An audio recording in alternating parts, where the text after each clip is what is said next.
Pada zaman dahulu, berdiri kerajaan Luwu, yang dipimpin oleh seorang raja yang jujur dan berani. Raja tersebut bernama Labusatana Datu Maungge.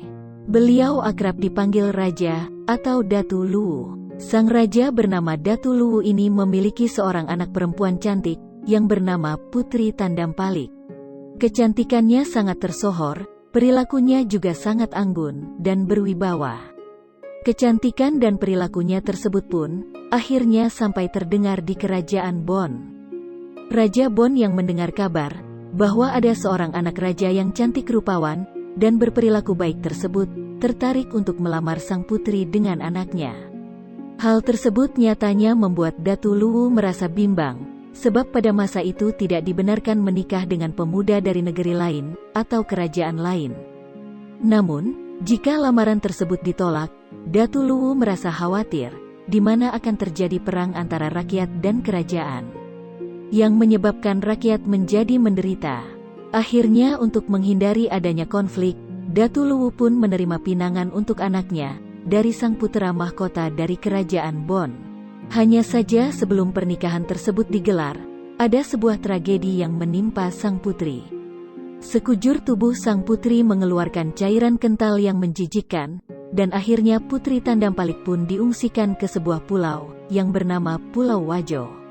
Sebelum kedua kerajaan ini bertemu, untuk membahas masalah lamaran, Datu Luwu memberikan anaknya sebuah keris, sebagai tanda bahwa ia tidak akan pernah melupakan anaknya, ketika apapun yang terjadi di kemudian hari.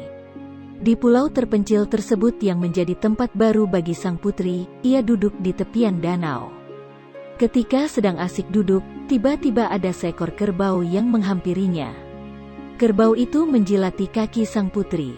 Tiba-tiba cairan yang berbau busuk dari tubuhnya pun hilang, dan kulitnya kembali mulus. Akhirnya sejak saat itu, Putri Tandampalik menganggap kerbau tersebut merupakan mukjizat baginya, dan merupakan sahabat bagi sang putri, sehingga Putri Tandampalik memerintahkan untuk tidak pernah menyembelih kerbau lagi.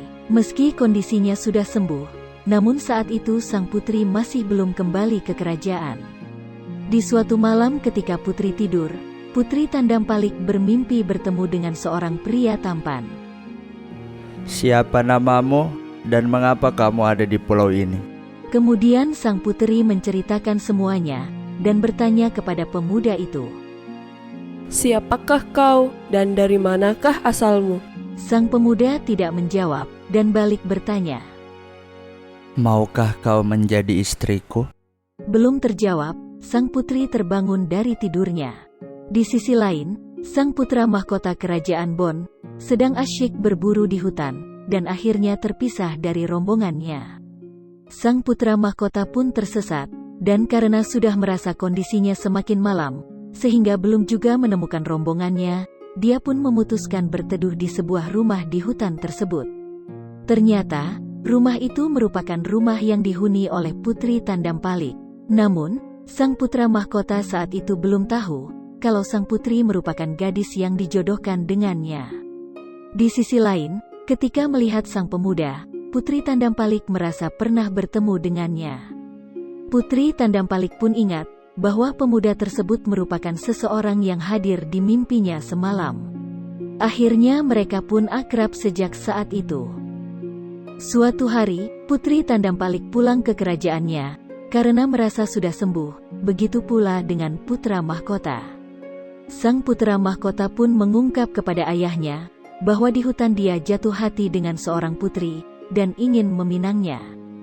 Karena merasa anaknya serius mencintai seorang putri tersebut, sang ayah pun mengizinkan dia untuk melamar sang putri, dan betapa terkejutnya, karena ternyata sang putri yang dicintai anaknya adalah seorang putri yang jauh-jauh hari hendak dijodohkan dengan putra mahkota. Mereka berdua pun menikah, dan hidup bahagia. Pesan moral yang bisa dipelajari dari cerita rakyat Putri Tandampalik ini adalah, bahwa setiap orang akan diberikan ujian oleh Tuhan, dan harus bertahan serta bersabar menghadapi segala ujian yang ada. Perihal jodoh, akan ada cara Tuhan yang bahkan tak pernah disangka-sangka, untuk mempertemukan seseorang dengan jodohnya, karena sejatinya jodoh tidak akan tertukar.